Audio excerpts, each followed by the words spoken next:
அடுத்து போராட்டமே D பரணிகுரு 8th standard அன்போடு அழைக்கிறேன்.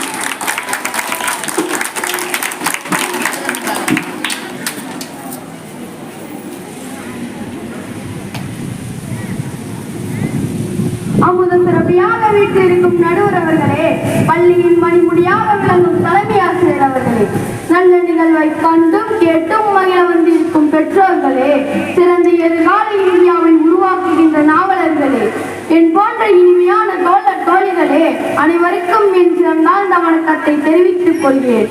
பள்ளியில் சேர்ந்தேன் கொண்டாட்டம், பள்ளியில் சேர்ந்தேன் கொண்டாட்டம், புத்தகம் திறந்தேன் பாடத்திட்டம், படித்தேன் எனக்கு திண்டாட்டம், எப்படி முடிப்பேன் இந்த தேர்வாட்டத்தை.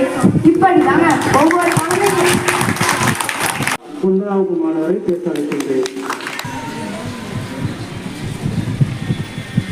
அமர்ந்திருக்கும் அவையடையவருக்கும் எனது முத்தான முதல் வணக்கம். நான் இன்று உங்கள் முன் வாழ்க்கை என்பது பூந்தோட்டமே என்ற தலைப்பில் பேச வந்துள்ளேன். 6 அறிவுள்ள மனிதன் வாழ்க்கையை பூந்தோட்டமாக பார்க்க வேண்டும், இல்லையா பூந்தோட்டமாக மாற்ற வேண்டும். எல்லாத்தையும் பாசிட்டிவா பார்த்தாதான் வாழ்க்கை பூந்தோட்டமாக இருக்கும். பட்டிமன்றம்னு வந்துட்டா பொய் சொல்றது எதிரில் ஒரு வழக்கம், அதை திருத்ததுதான் என்னோட பழக்கம்.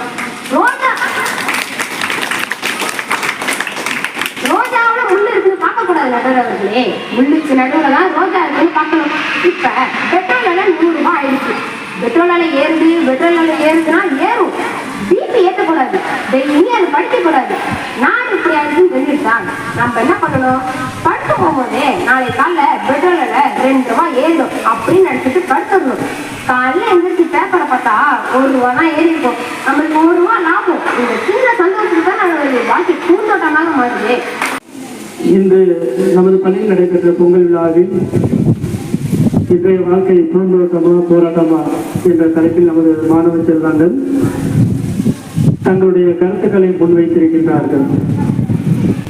இன்றைய கால வாழ்க்கை முறை என்பது போராட்டங்கள் நிறைந்தது, சவால்கள் நிறைந்தது. அதை எதிர்கொள்ளக்கூடிய பக்குவம் நம் மாணவர்களாகிய உங்கள் உள்ளங்களில் இருக்க வேண்டும். பல்வேறு போராட்டங்கள் நிறைந்துதான் இருக்கும். அதற்காக போராட்டமே நிறைந்தது அப்படின்னு சொல்லி ஏதாவது ஒரு மூலையில போய் நாம முடங்கிவிடக் கூடாது. அந்த போராட்டத்தை நாம் எதிர்கொள்ள வேண்டும். இன்றைய வாழ்க்கை முறை போராட்டமாக இருந்தாலும் அந்த போராட்டத்தை சவாலாக ஏற்றுக்கொண்டு நாம பூந்தோட்டமாக மாற்றிக்கொள்ள வேண்டும். ஆகவே இந்த போராட்டம் இல்லாத வாழ்க்கை என்பது நமக்கு ஒரு சுவையை தராது, ஒரு மகிழ்ச்சியை தராது. சரியா?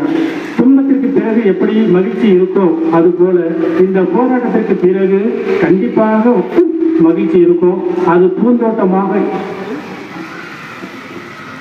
உங்களுடைய கைகளில் இருக்கு. அதனால பூந்தோட்டமே உங்களுடைய வாழ்க்கையில் என்று நன்றி, வணக்கம்.